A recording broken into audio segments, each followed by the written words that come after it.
Hey everybody, welcome to the garden. I hope you're having a great day. Shout out to the lemon and lime lovers and everybody in between. It's time for a market recap. And if you're interested in any of the services I provide, please check out the links in the description below for both the Patreon and Discord. Okay guys, so we're going to hop right on into the charts because today has been a hectic, amazing day. Okay, so starting off with the dollar. Dollar has played its path pretty much to a T so far. So had a nice rally up, as I've been saying. Watch for this blue zone and the monthly bullish fair value gap to hold as support, and nothing has changed with that.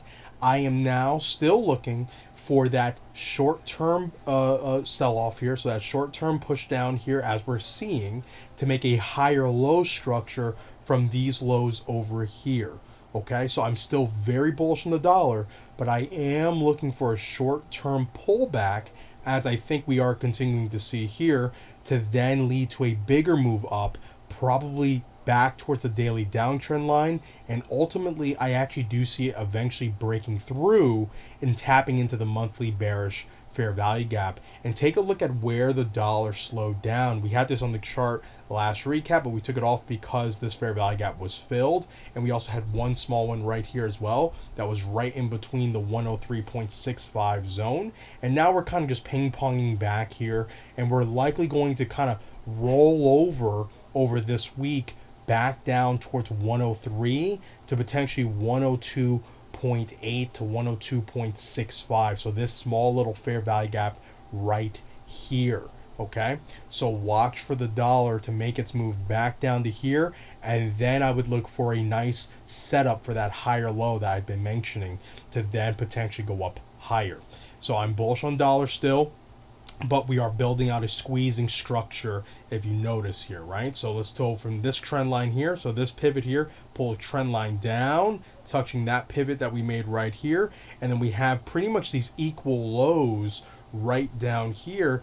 And what are we starting to see? We're starting to see a triangle structure is forming here, okay? You have a squeezing pattern is forming here, and normally the probabilities are on the side to upside when you've had a descending trend and you're in a major support zone. So this is more likely going to play out bullish and then lead towards pretty much taking these highs here, grabbing the buy side liquidity there, and tapping into the monthly bearish fair value gap, and potentially even coming all the way up towards this imbalance over here. Now, we don't know for sure. Obviously, we are mapping out what may be far into the future. We're talking weeks to months.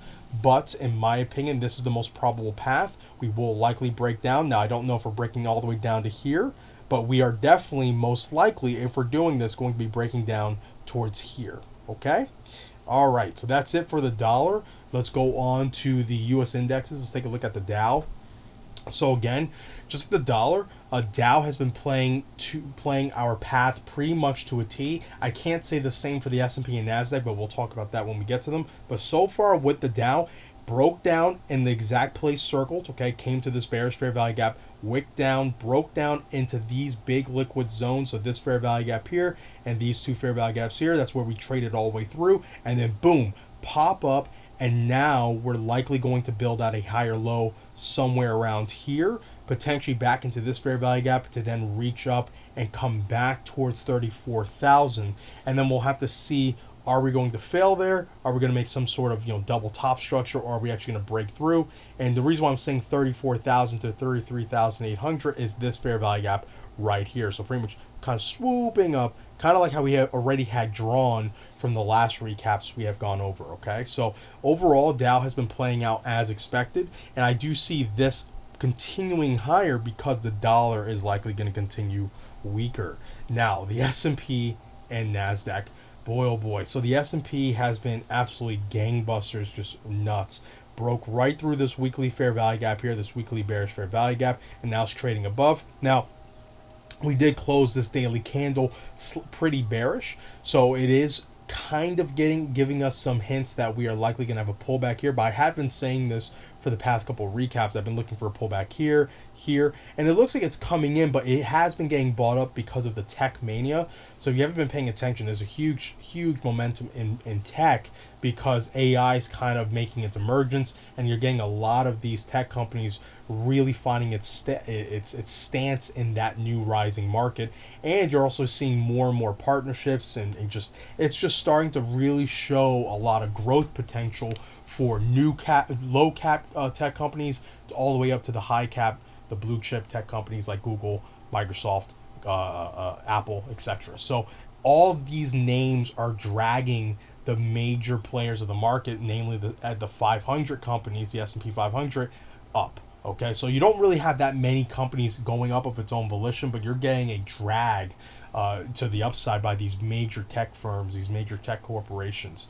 Okay, so that will start to wane eventually.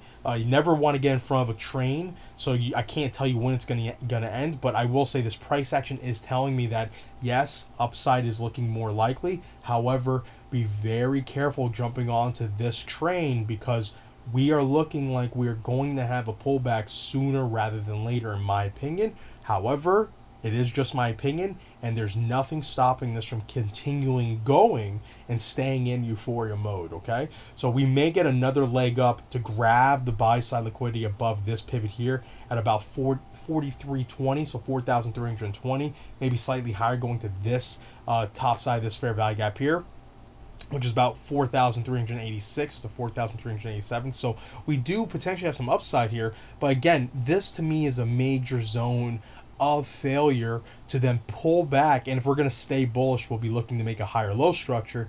But even so, a major retracement back is becoming more and more likely over time. So again, you want to be careful getting late into the party. And if you are late into the party, make sure you're taking the best risk management you can, protecting yourself in case it goes the other direction. Okay, so overall, I am looking for the S&P to pull back, but I do have this general zone right here kind of highlighted in my mind. So if this is going to be the next area for the S&P, I'd look for it to kind of trade towards the top of the zone and then show some weak candles, some bear dojis, maybe a bearish engulfing or two, and then a continuation down back towards the lows over here, about 4,200 to 4,150. All right, next is NASDAQ. So NASDAQ, like I've said, because NASDAQ is so heavy into the tech, I mean, this move has been absolutely incredible and is very reminiscent of gold, to be honest. It's the one structure this kind of reminds me of is gold. And in my opinion, that this is clearly showing signs of overextension. Okay, now I'm bullish. I want to make this very clear.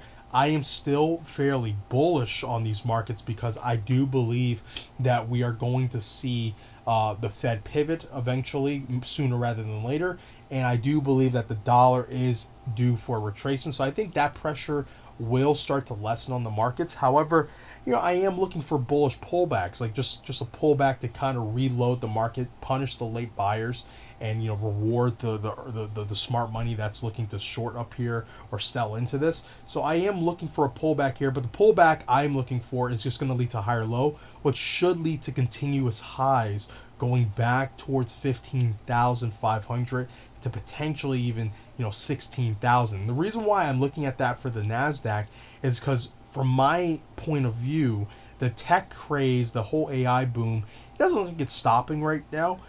But I am also looking at structurally, right? So I don't know if we're in a bull market. That's not what I'm looking to call. I don't know if we're in a bull market, bear market. It's kind of irrelevant to me.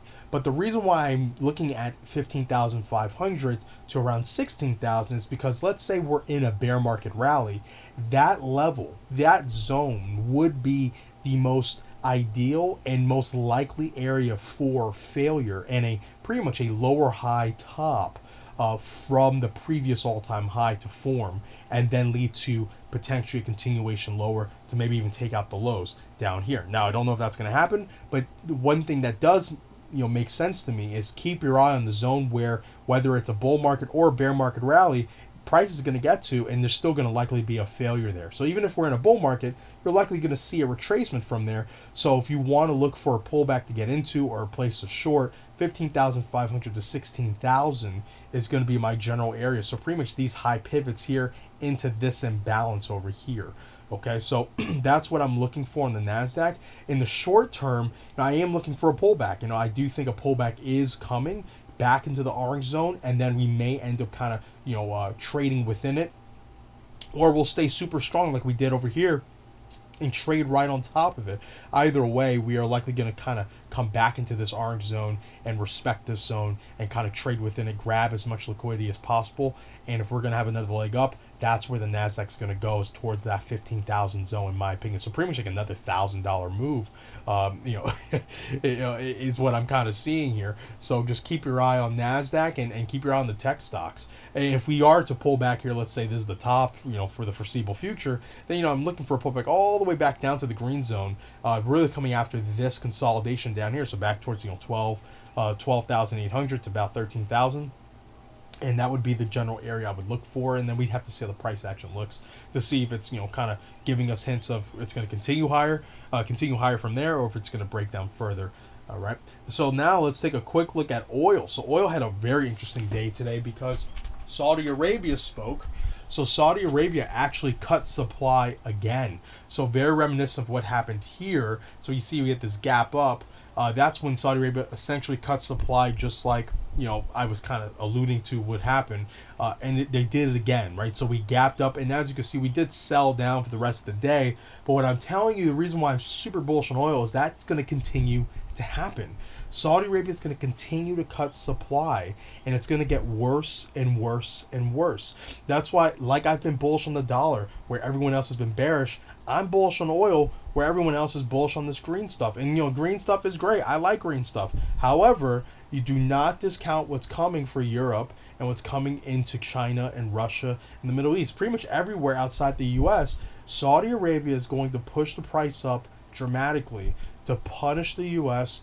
and to put the pressure on the EU, namely Germany. I'm telling you. So watch what happens when you see oil start breaking towards the 80s and 90s, 100s.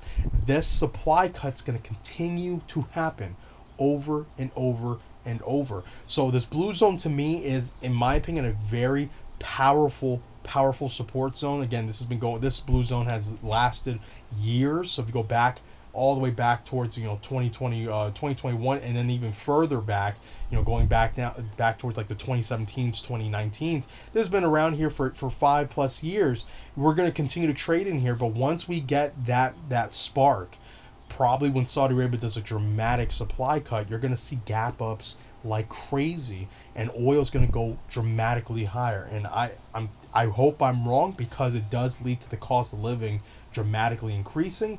However, I'm very confident I'm right. So watch for this to continue trading in here, but we will start to see the fundamentals match the technicals, and the fundamentals are telling us that supply is going to continue to get cut, so the demand's going to rise and the price with it.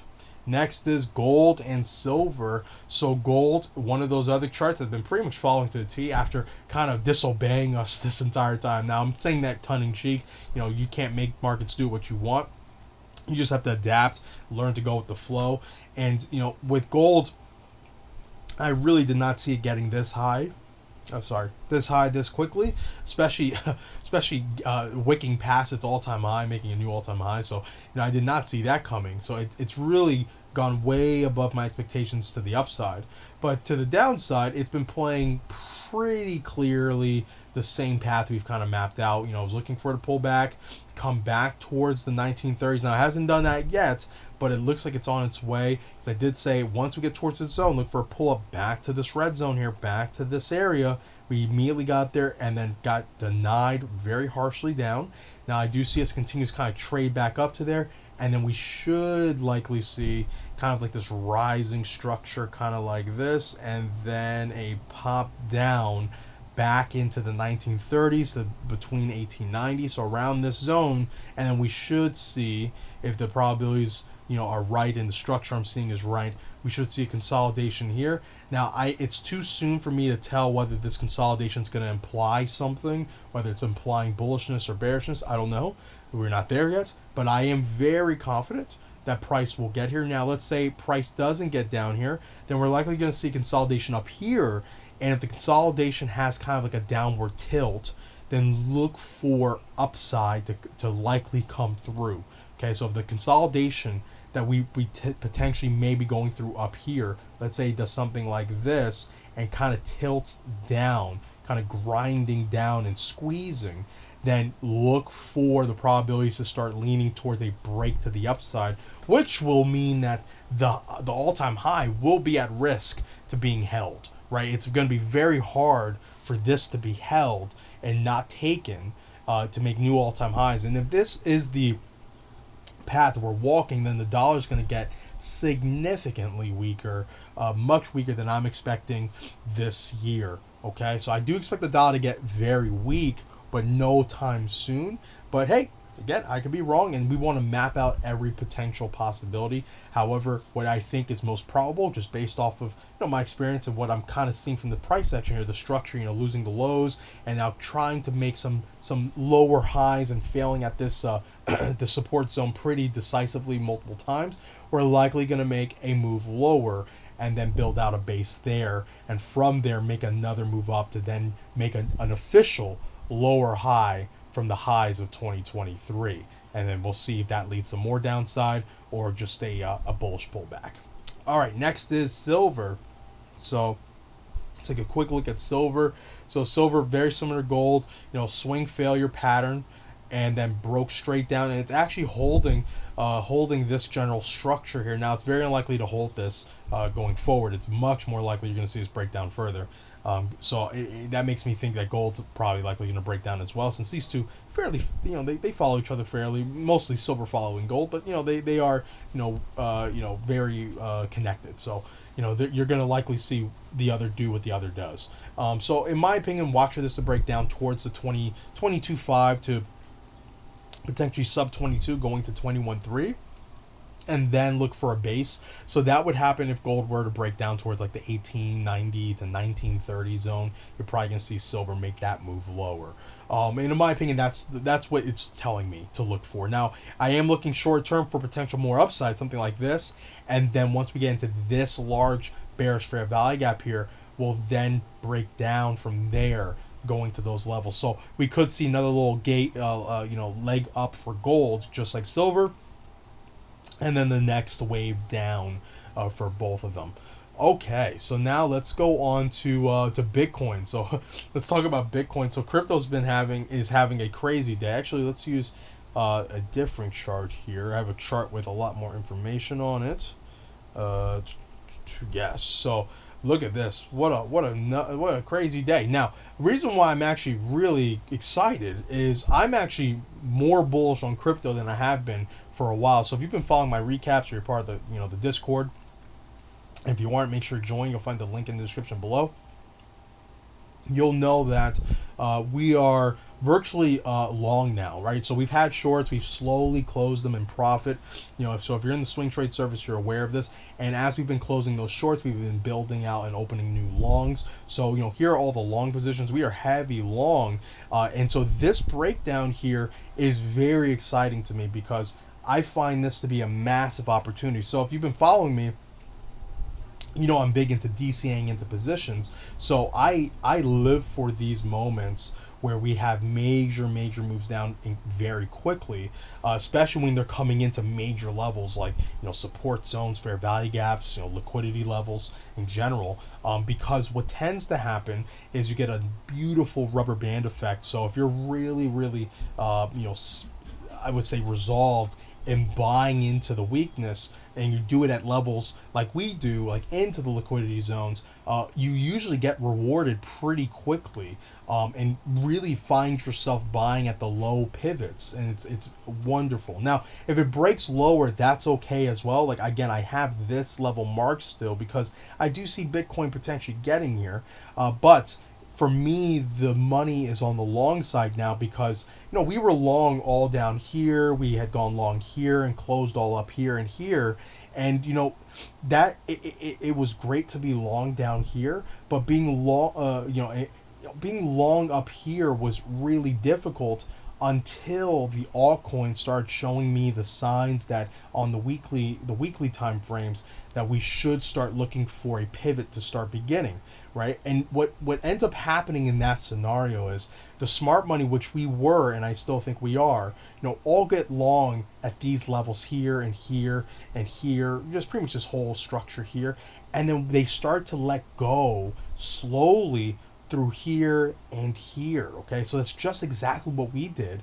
And what they're doing as they've let go, some flip short and slowly build out their short positions, which is usually what this price action kind of means. But what ends up happening is they do the same thing that they did on the long side. Once they've opened up profitable shorts, they're comfortable in the positions, they're going to do exactly what we do, which is slowly transition long. So when you have this descent like this in Bitcoin and in crypto in general, the dumb money is the one who bought long all through here and then is now selling into this at a loss, whereas the smart money is one that opened short all through here and now is starting to close in profit. But as they're closing, they're slowly transitioning long. Okay, it's a slow transition, and that's exactly what we're doing, right? Slowly transition. So let me show you MATIC, because this is one of the free trades, right? So if you're in the Discord, I do free trades for stocks and crypto. You get about 1 or 2 a month.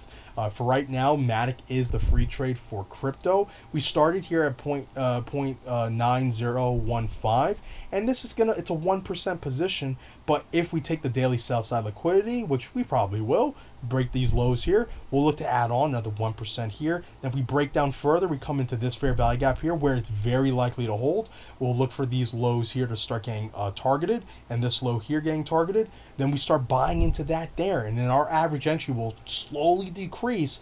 And what will happen is smart money, just like us, starts to accumulate on the drops like this as they come into liquid zones, because when you're smart money, you tend to have a lot of money, so you need to target very high liquid areas. So that's exactly what we're doing. Get into the habit of trading how someone with millions of dollars trades. Okay, even if you're trading with only $100, you want to trade like them, because over time you will build up a big account if you absorb those habits, absorb those trading techniques. So always target the high liquid zones and slowly transition your portfolio. There's no rush. Again, if you're swing trading. Now, if you're doing other stuff, that's other things. Okay, I'm just talking about swing trading specifically. And this way of swing trading has led to massive success for us over the past year and a half or so, and we've only had the 1 loss in stocks and 1 loss in crypto. So we're going to keep doing what we're doing. So these days, you must get used to these days where you will start transitioning long or short and the market goes completely in the other direction. That is good for you. It is good. It's only good if you start small and then build big. And that's what we do. It's the safest way of trading that I'm aware of. And it's one of the most consistent ways of winning that I'm aware of. And we are now looking super, super good. Okay, this is exactly what I wanted to see. I was hoping for opportunities to build out big positions in all of these cryptos, potentially even Bitcoin. If we start coming down into these levels, I'm going to be attracted to it again, because the weekly time frames on some of these cryptos are telling me be bullish, ignore the noise. Okay, we got noise that came out today about Binance being sued by the SEC. Okay, well, whatever, we'll see what happens. Last I checked, Binance is not in the US, and if they're talking about Binance.us, I don't think anyone uses them. All right, or I think they have a very small footprint in crypto. But hey, we'll see what happens. And that's what a lot of this selling came out from, was when that news dropped. So follow the charts, follow the liquidity, and then you will be rewarded. Okay, all right, you will start to build out very large accounts if you do this. Okay, take a look at this. If you're not in the Discord, here are closed positions. Okay, it goes all the way back to the beginning of 2022. I know it looks crazy, but these are small positions that built out big. and it's very controlled. We had our one loss from the Terra Luna Black Swan event, only lost 3%. Okay, this was a 5% position, and we lost about 72% off of a 5% position, so it wasn't a huge hit on the account. But if you look back, everything is super consistent, right? 8 to 12% here, 10% here, 30, 25% here. You know, it's like it's very consistent, slow and steady. And that's what we did last month, and that's what we're going to do this month, okay? So stay cool, stay collected, all right? And we are looking prime, absolutely prime for an incredible June and July. And I've been saying watch for this summer to be super bullish, in my opinion, because it's very likely we're gonna see a pivot coming from the Fed, and the weekly charts on some of these coins, a bunch of these coins actually, are telling me to watch for a pivot. Okay?